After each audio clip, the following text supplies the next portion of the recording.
Can we see it? Okay. Oh, this looks good. You like this there? Hello, hello everybody. Want to make sure you see a little countdown going. We're live.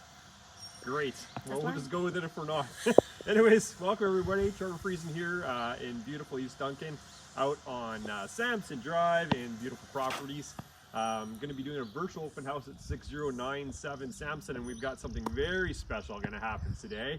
I haven't seen this yet on any virtual open house we've done, and we've done a lot, and I've seen a lot, but we're actually going to have the people that own the house, the builder, one of the builders, Bryce, is going to do the video, and actually the person holding the phone right now is Barb. So I don't know if you can flip around if you want to show everyone, Barb.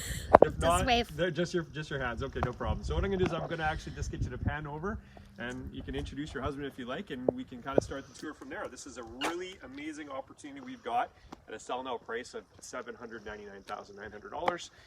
We've had the unfortunate circumstance of a couple of deals that have gone sideways finance-wise.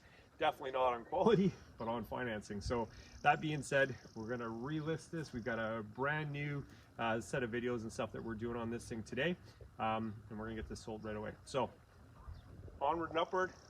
Bryce, say hello. Take it away, my friend. Hi everybody. I'm Bryce at Black Tree Developments. I'm one of the owners.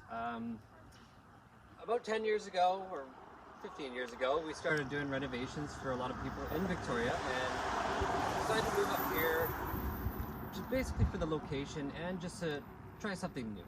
And I would like to show you guys around the house on why we did things and why we do things different, and what makes this house a little bit more unique than a regular spec house. So come inside and I'll show you exactly what I mean. So maybe if it's all right, Bryce, so we're walking up, I'll just interject here and there a little bit, and if you've got some questions or whatever. So you've done some construction for quite a while. Quite a while, yeah. Yeah. And you guys both build homes?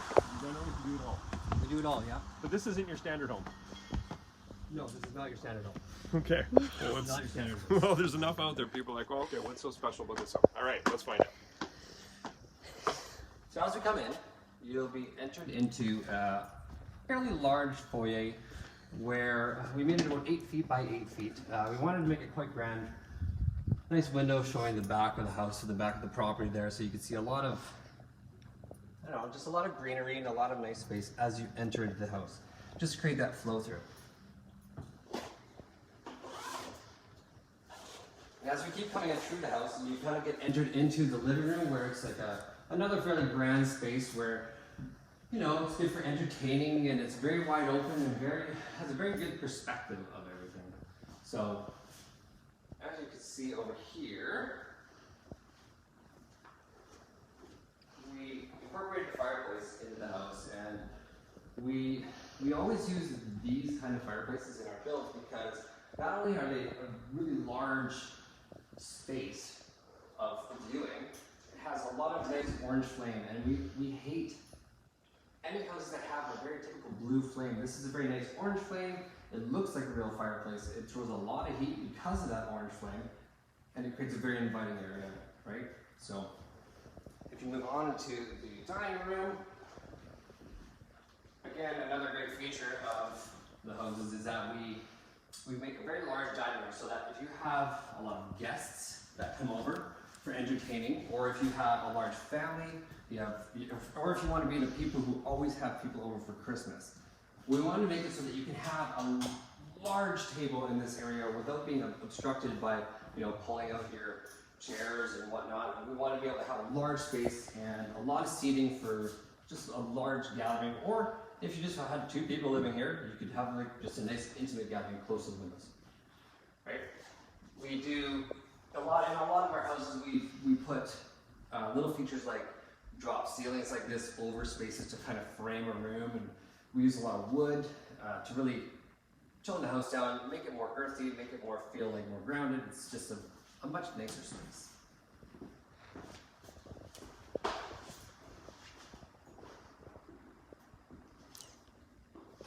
So moving on to the kitchen,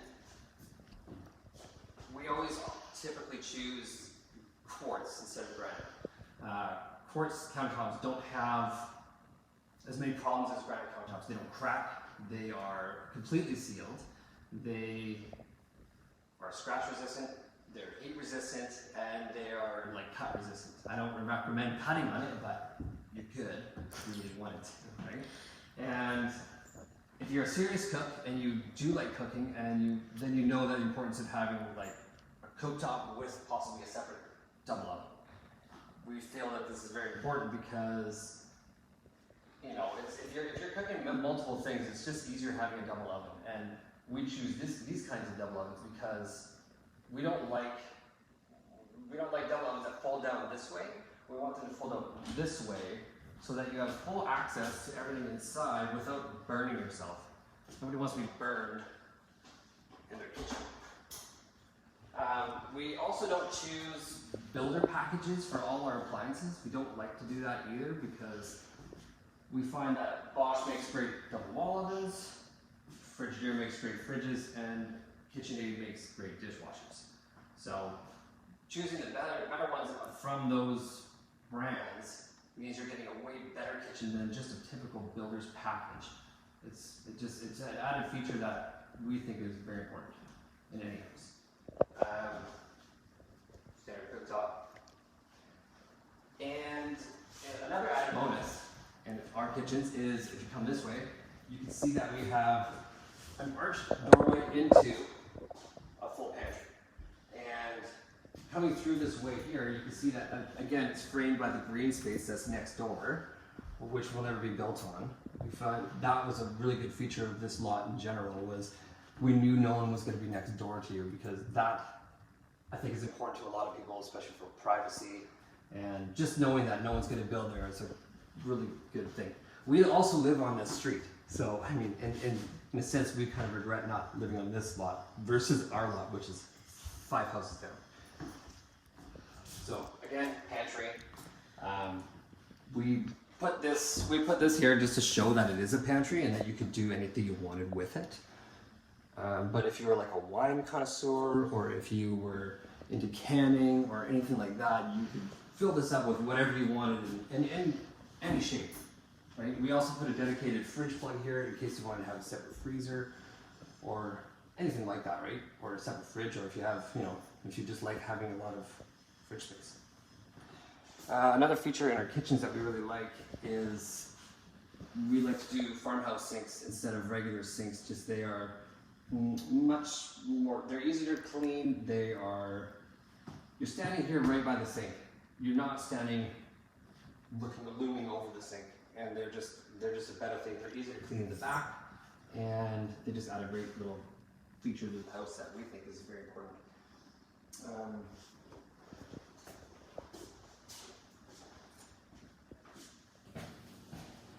Another good thing that we really do, and we were thinking about when we designed this house, was, you know, instead of putting a big wall here and blocking off the entire view, we just put a half wall here, so you could have stools here, or somebody's, you know, you could just hang out here while someone's cooking, and you still get the view to the backyard, which we do think is a great feature to have in any house, right?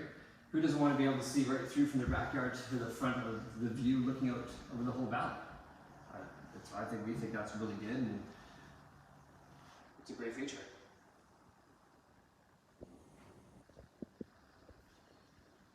A couple other things on this level before we go upstairs is the fact that if you had guests and you were outside and you were entertaining and you had a barbecue or anything like that, you don't have to have your guests come traipsing through your house to go to use the washroom. So if you came this way, you come to this little short hallway, and there's just a small powder room here where, you know, it's a lot easier for anybody to be coming in this way rather than going through your entire house just to go use the washroom. And we'd like to use darker colors in our smaller pantries because it's already a small room, and we think it just adds a little bit more depth to the room.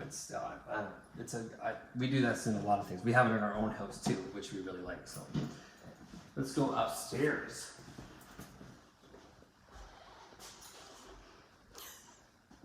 I'm coming. So there's 2 options going upstairs.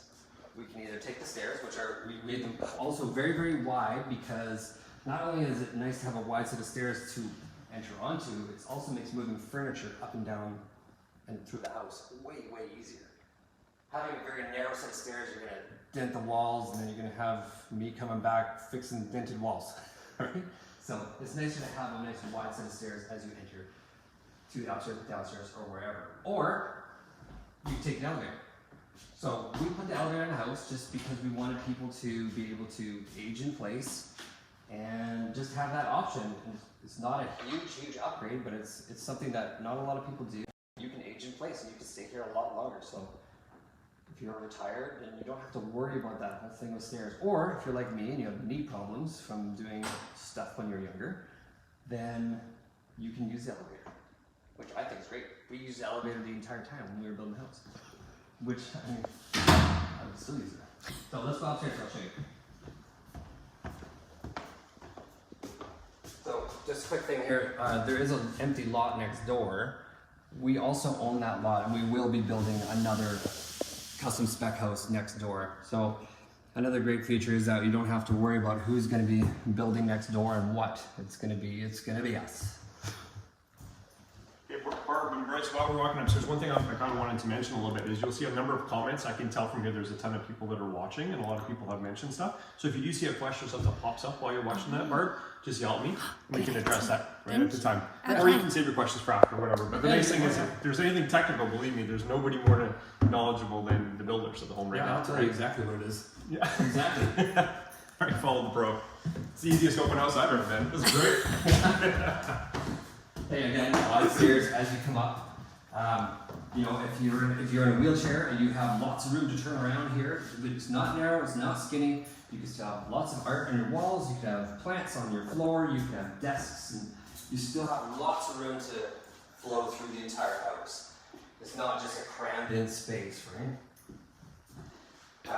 We'll go on the deck afterwards, but we have just typical barn door feature here. Just a big fir door, slides right there.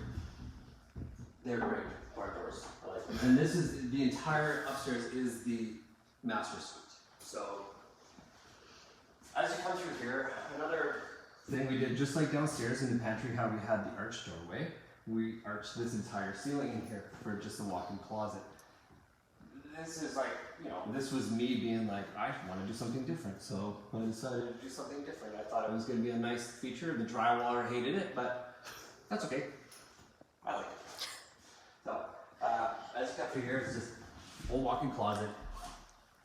Laundry facilities on the same level as you have here, so you're not, you know, you're not going up and downstairs. You know, some people don't like to have laundry close to the bedroom, but I think it's a very, very great feature because I don't like doing laundry.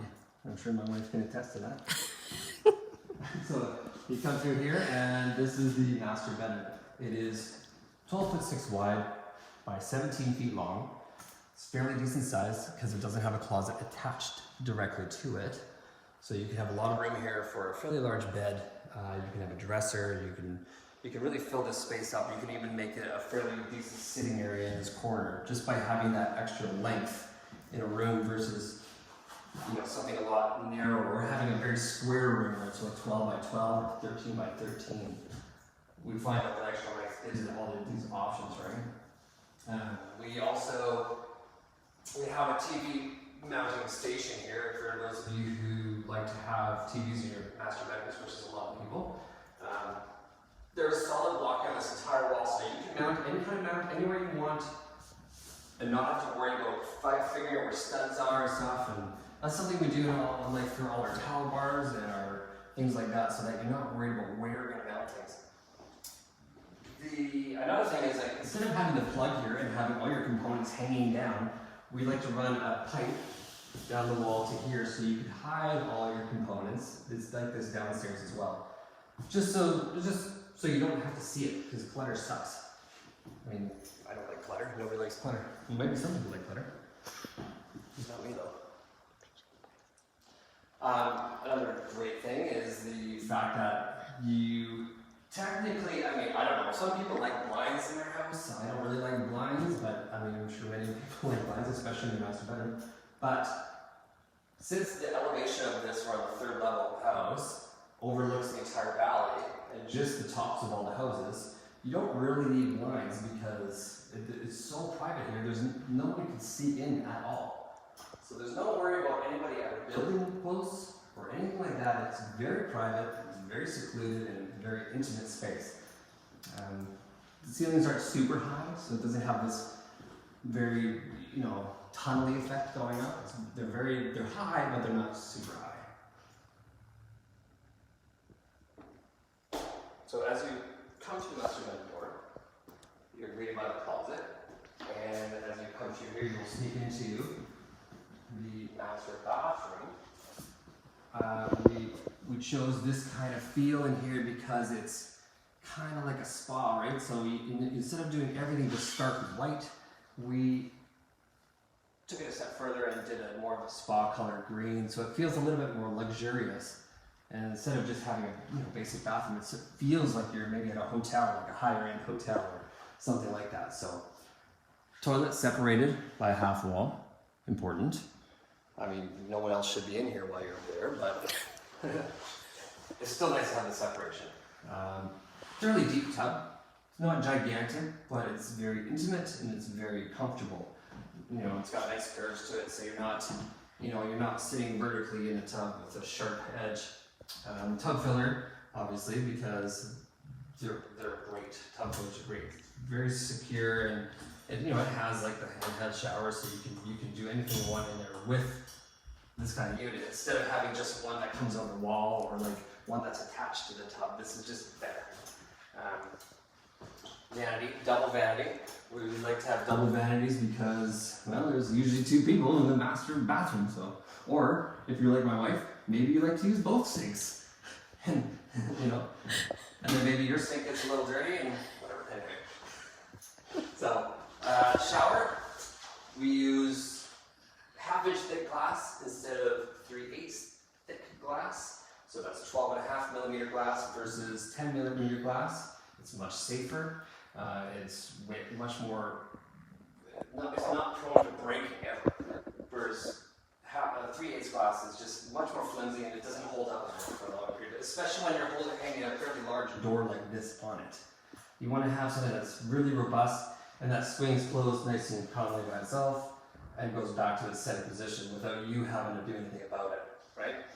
So come here, we got dual shower heads. Now we have the same configuration in our house because I think this is awesome. I love having my own shower head. I don't want to be in here with somebody vying for their water when there's an option to have two. So there's two shower heads, both rain heads, and then the option to have the handheld shower on this wall here. So great for cleaning, getting this far in here, cleaning the glass, whatever you want with a squeegee, or however you want to clean the showers, but at least that option's there. And it's fairly easy for us to do at the beginning, but a lot harder to do later. So this whole shower is built with a Schluter system, meaning, I don't know if you guys know what that is, but it's a German company that specializes in shower and wet area waterproofing. So this whole thing has been completely shrouded with a waterproof membrane right to the ceilings, so you never have to worry about anything leaking or any tile that might pop off or anything like that. It's a lot of work to do it, but man, is it ever worth it? Because you never have to worry about it ever. So that's basically the entire upstairs of the master bedroom, which is, I think, a key feature of this house is being able to live here and have just this amount of space for yourself, and we like it.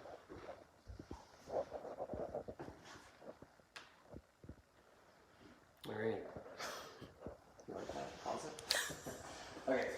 Come here, and then I'll show you the terrace. So,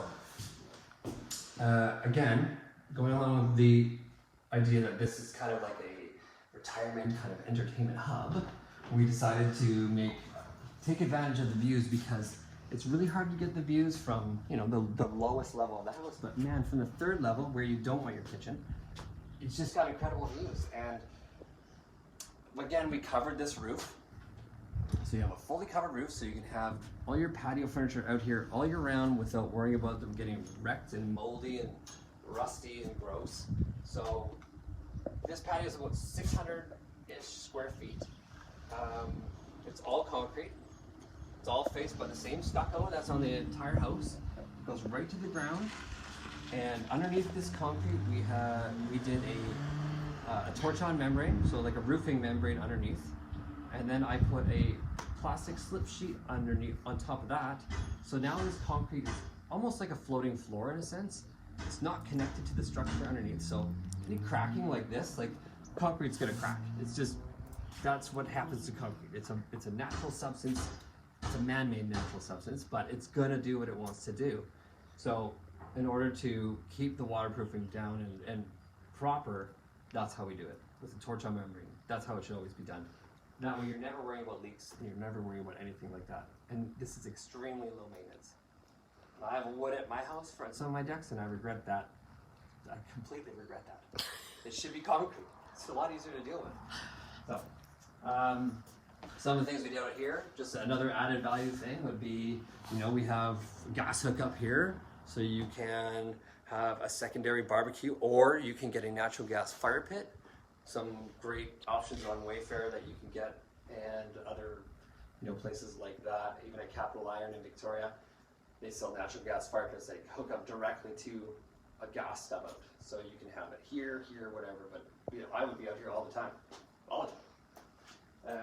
Now for watering plants or just general cleaning, we put water up here too. It's just another easy thing to do for us, but something that somebody I think would appreciate a lot later.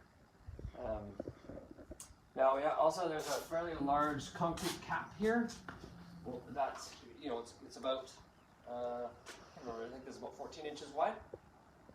Great for glasses of wine or a plate of nachos. That's what I'd have here. Anyway, so this cap isn't just sitting here, so you don't have to worry about glue or any mortar breaking off. This is actually poured in place with the rest of the walls of the entire house.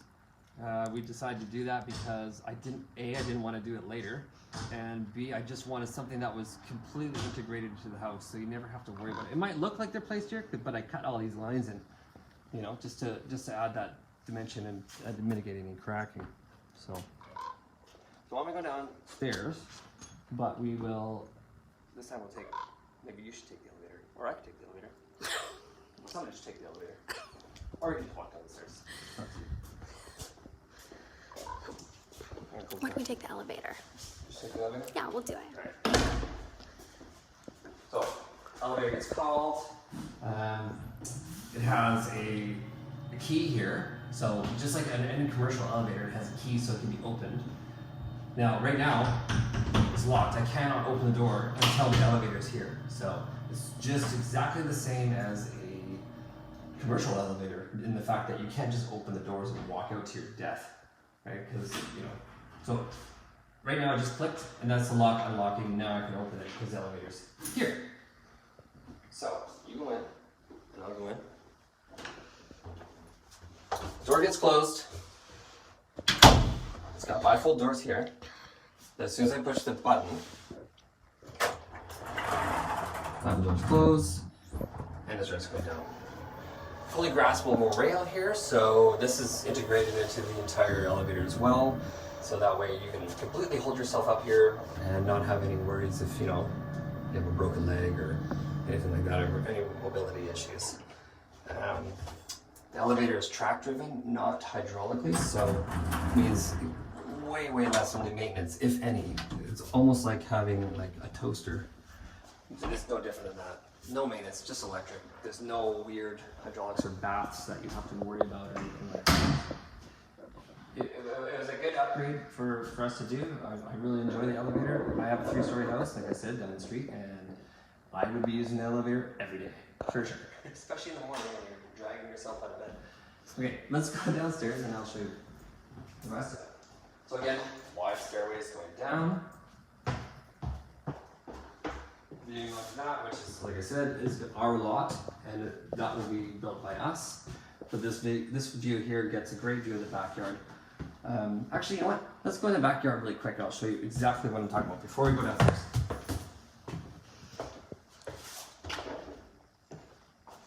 So if you just show the threshold of the door here, this is something also, since this house is made of insulated concrete forms in concrete, there's no wood interfaces on the outside to worry about the door thresholds. A lot of older houses, like I said, doing tons of renovations, the #1 place that doors rot out is at the door threshold, always. And it's always underneath because it's always wood framed. It's never concrete. So this is all concrete. So by doing that, I can eliminate the need for any sort of lip or drop as you come out the doors. So if you're in a wheelchair, you can just roll right over. Or if you had like a shorter step. If you're older and you just had to kind of shuffle your way in, you could shuffle your way into the house without worrying of stepping over this big monster step coming into the house. Again, to see our like kind of love of concrete, we didn't want to have any maintenance back here. We just wanted it to be a place where you could come, you could sit, you could be in the sun, you could be in the shade, you can enjoy the plants. You know, there's a bazillion deer that like to come and, you know, say hello to all our fabulous plants we stick in the ground, but, you know, a little bit of Bob-X doesn't hurt anybody. So you can have a great huge patio here. You could be, like I said, over the sun over here, and we did a really, really high ceiling. So as the sun is coming up in the morning, it comes up about there. As it's coming up, you get a lot of great sun in the morning that will filter through here and into the house. But as the sun gets higher in the day, it's nice to have some shade and a little bit of cover for your windows so your house doesn't get blistering hot, or you don't have to just run the air conditioning all day, which costs a fortune. So by doing that and having a high ceiling, you get to best of both worlds, right? Pretty basic planting we did here. We left it quite open for anybody to plant whatever they want. We put the basics in here that are all deer proof. So, you know, a few heathers and some, you know, lavender and all those different things that are blooming quite nicely right now. And a rock wall, and yeah, as you pan over there, there's a little path we have that goes up there, and you can kind of walk around. So again, if you're having mobility issues but you love gardening and you're worried that this is a steep rock wall, well, and there's a path that goes up and around and lets you kind of just saunter through and tour the grounds. As my wife likes to say, touring the grounds. It's one of my favorite things. Another thing we did, as if you show that way, is where the heat pump placement is. Now, you know, most people don't think of heat pumps placement as being something that's important, but it is important because A, heat pumps are ugly. They're giant boxes with big fans in them that nobody knows really what they do on the side of your house, and they make a bunch of noise. The Duncan ones do not make nearly as much noise. They're much quieter. But there is a rule in this municipality where you have to have your heat pump on the back or the front of your house and not in the side yard, unless you place your heat pump 15 feet away from your property line, which this one is actually 15 foot, 1/8 of an inch away from the property line. So you get away with having it on your side yard, but it's just a great placement where you don't really see it. This is more of like a service area or whatever you want to do. You can turn it into a garden or anything, or leave it gravel just to have no maintenance. But that's one thing that is different from a lot of houses you'll see. Just certain placements like that. So.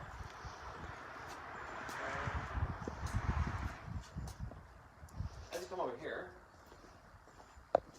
we wanted the accessibility of the house to not be landlocked to the backyard. So once a house goes in there, you're going to be going upstairs to walk around the house. Well, we wanted people to be able to get a wheelbarrow from the front of the yard to the back of the yard. So I created a path that goes just down, snakes down here all the way to the front. So you can have a wheelbarrow or, you know, a power wheelbarrow or whatever you want to use to be able to get back and forth with any sort of, you know, mulch. Because, you know, anybody who likes to garden knows that you got to keep mulch in your garden 100,000 times in your life. So it's an easy way to get it back here, right? And what are the other features back here? Oh, another one is there's a kind of a seasonal stream that runs down here, and there's some runoff that comes off the mountain. And a lot of people worry about that here, but we really mitigated that from the beginning. That we don't want to have any issues with the house and have water runoff running into the house. So we kind of made a big rock pit in here, and any runoff comes down this little path where those daisies are right now, and it just goes in there. So that could potentially be turned into a water feature later if somebody wanted to, right? Okay, let's go downstairs and I'll show you the rest of the house. It's up to you. 1:30. It's all good? Okay. It's all good? 10 minutes. Okay, inside, down the stairs. This is the last part of the house, I promise. So we used hemlock railings that also match the hemlock trim and stuff that we did, not trim, but the drop ceilings upstairs. This has all been stained and varnished with spar varnish, which is a highly durable thing that they use to coat boat masts with, so extremely durable. And this is the lowest level of the house. So we have, again, the elevator here, comes out here, right? It's very simple. We have a very, very big storage area in here. So this goes underneath the stairs. This is where the components for the elevator are kept. And it's just a very large space. I would turn this into like a canning room, or maybe you can almost keep it as a cold room if you really wanted to, wine and whatnot. And then we have a downstairs bathroom, another custom shower, again with Schluter. And glass, same thing, half-inch glass, and you know, very simple, but again, very warm, inviting, spa-like. Those are called penny tiles, and we think they're really, really neat, and they feel really neat on your feet. And all the, you know, our showers, we like to do a lot of textured tile, just to create more depth to our showers, and just a little bit more, you know, shadow lines coming down from the lights that we always put into the showers itself, right? The floors down here are all concrete, again, because we love concrete, and they're extremely durable. They're completely sealed and they're shiny, right? So it's very, very easy to clean, and that's why we do those kind of things, just to make things easier for people that are living in houses that we built. This is another bedroom downstairs. We put an access door to the outside, because anybody who's staying at your house, maybe you don't want them going into the house, or maybe they're coming back late. So quick and easy access right here. You know, this just goes in the side yard, all concrete, same thing, matched up in the front. Corner closet, just a little bit more, something different versus a regular closet. That was my wife's idea.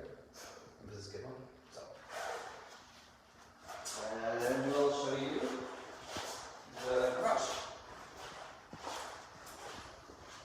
So here's the garage. Same thing, flooring continues right through into the garage. It's all insulated with foam underneath, so it's not extremely cold. All the walls in our garages are all lined with birch plywood that is pre-finished with lacquer. And the reason for that is I don't like looking for studs when I want to hang things. So putting plywood in the garage allows you to hang anything you want, anywhere you want. And I mean, I'm sold on that. I will never ever have a garage that's drywalled. I think it's ridiculous, right? So this is a much better way of doing it. Double garage, doors both independently operating, obviously. And this is about, I can't remember what this is about. I think this is about 700-ish square feet, 700, 800 square feet. So it's quite big for a typical garage. You can fit. I've had my truck in here on this side too, so it's pretty big. And then last thing down here is just the mechanic room. So mechanic room is, you know, kind of the heart of the house. So it's very important to know what's going into a mechanical room or anything that's mechanically in anybody's house. So we decided to do a gas furnace as well as a heat pump. So in the winter time, when your heat pump's running, you can switch that off and switch to gas. It's going to save you tons of money. I don't know the numbers exactly, but it's going to save you a ton of money because heat pumps stop being efficient at about 6 degrees Celsius. And whereas a gas furnace is always, it makes that nice warm heat versus that kind of cool air blowing around your face thing. Up there is the heat recovery ventilator. I'll come in here and that's back to me. The heat recovery ventilator, and we put those in all our houses because since this is a concrete house, it's extremely airtight. And by being extremely airtight means you create a lot of stale air quite quickly. So an HRV will allow your house to breathe, just like the lungs of your house, where it can take the cold air that's outside, exchange it with the stale warm air inside, and it exchanges through that unit right there and preheats the air coming in. So you're ventilated as well as not losing all your heat through a bathroom fan or anything like that. We don't have bathroom fans. We have it all hooked up to that. So all the moisture and all that kind of stale air goes through this unit, which is extremely easy to maintain. It's just a couple little condensating pipes that just get drained out.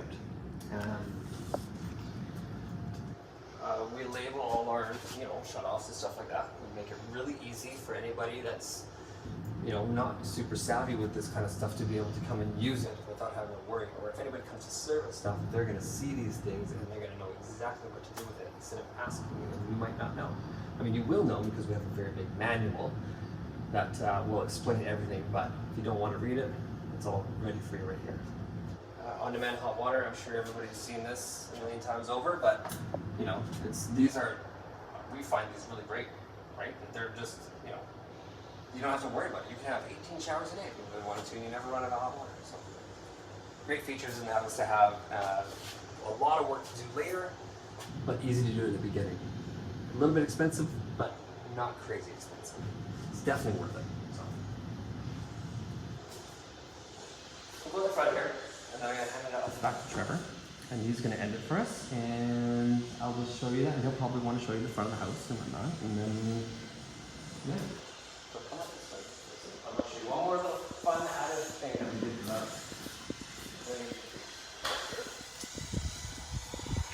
So this is how you get to that door we talked about in the lower bedroom. But one thing that is easy to do, but nobody really does it, is hot and cold outside. A lot of people think it's crazy, but I think it's a great thing if you have a boat, if you have a car that's really, really nice that you want to keep clean. Having hot water outside is just a thing. I'm a mountain biker, so I mountain bike a ton, and my bike is always dirty when I come home for a ride. I love having hot water instead of cold water to wash my bike. It's just way, way better. So again, a really easy thing for us to do and a really hard thing to do later. I think it's important. Plus, if you have ice in your driveway, maybe you want to melt it with some hot water. Okay, that's what I do. So the only one error I could find is the fact that you're a mountain biker and I'm a road biker. So that was really about the only real major issue I found. Shorts versus lycra. Not everyone can wear lycra. That's for sure. Anyways, thank you very much, Farmer Bryce, for letting us do this beautiful, beautiful tour, and it was something very different. I'm glad you guys decided that you wanted to do something a little bit differently, just so you can kind of see it from a builder's perspective, right? So there's a number of people that are on. Do you see any conversations or anything specific we need to address at this time? Nope, no questions. Barb, that's great. If you guys do have any questions, please direct message myself or Lane. I'd be more than happy to answer it. The house was sold twice very, very recently. It's now back available for a very short time. It is a sell price now at $799. It's about 2,500 square feet, 6097 Sansum in beautiful East Duncan in the properties. Actually, it's more than 2,500. There's another 700 and some square feet of undeveloped. It's actually 3,400 square feet with the garage. Yeah, so don't let the 2 bedrooms thing fool you. We've had plenty of conversations with people to have the ability to create an extra bedroom if you need it down here. And really, it's just a one-of-a-kind home. So if you want something different, you don't want a cookie-cutter home, these guys are fantastic. I'm really, really happy to represent these guys. So from Lane and Trevor at the Britain Real Estate Group, thank you very much for watching this open house at 6097 Sansum.